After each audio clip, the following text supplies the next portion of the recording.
This is Optimal Finance Daily, episode 1630, Reduce the Cost of Car Ownership by Dawn Starks of SimpleMoneyPro.com.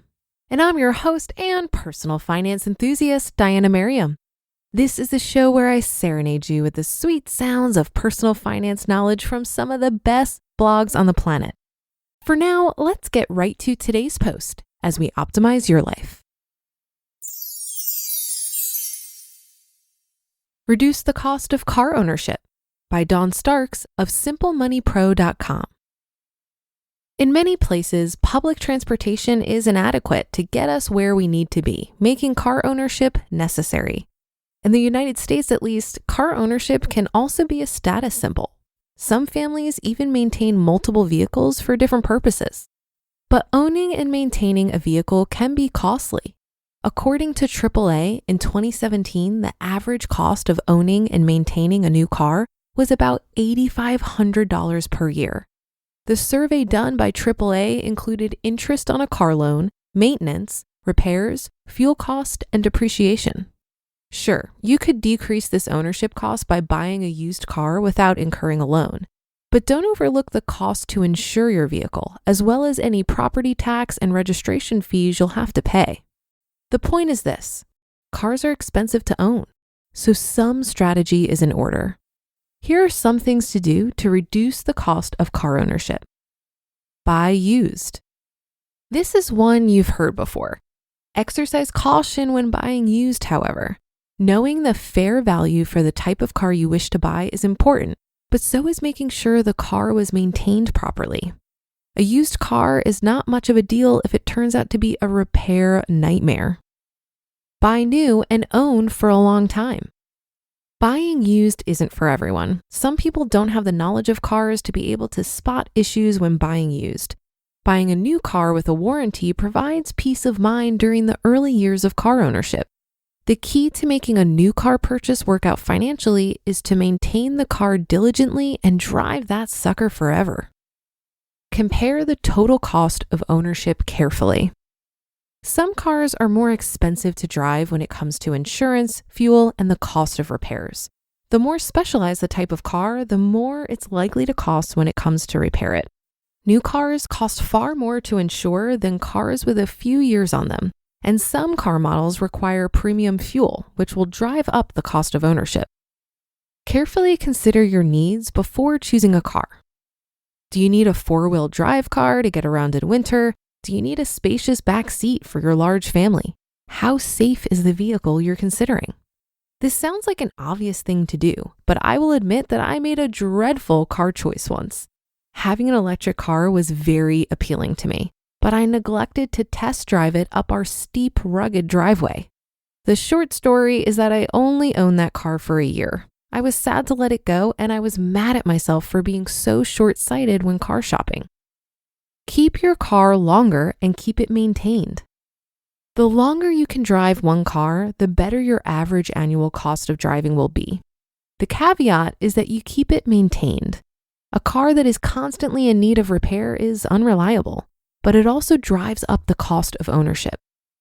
After your car is paid off, keep making payments. Once you've paid off your car, continue making the car payment to a savings account for future car expenses. If you didn't have a car payment in the first place, figure out how much you can afford to direct to a car fund. Preparing in advance will help you reduce costs in the future. Reduce borrowing costs. If you have no choice but to take out a loan for your car, try to take the shortest duration loan you can manage. Stretching the loan out for more years increases the amount of interest you'll pay.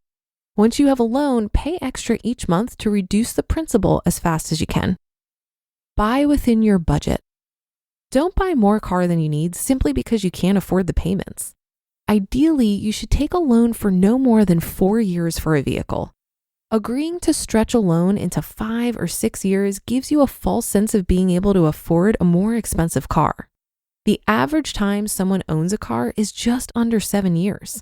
Therefore, if you could finance for 4 or fewer years, that gives you a few years to accumulate principal for your next vehicle. Do you even need a car? Does your family need to have more than one?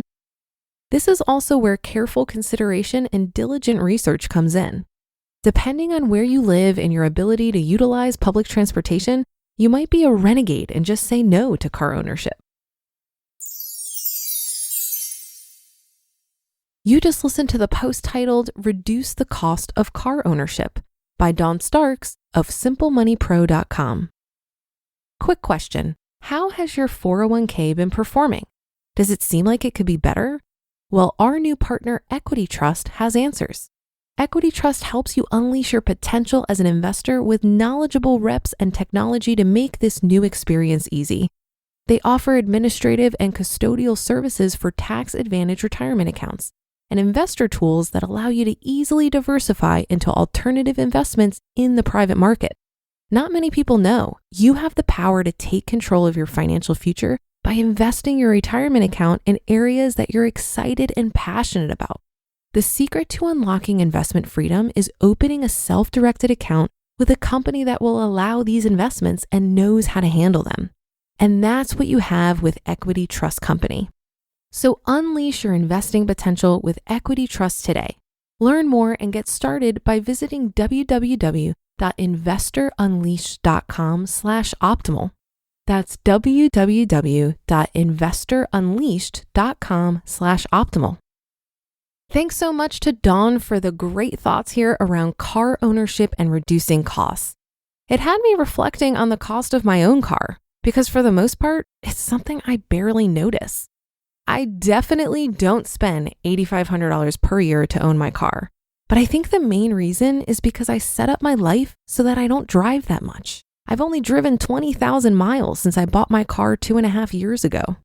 Looking back on my last 6 months, I'm spending about $30 per month on gas, and driving so little results in very low maintenance costs.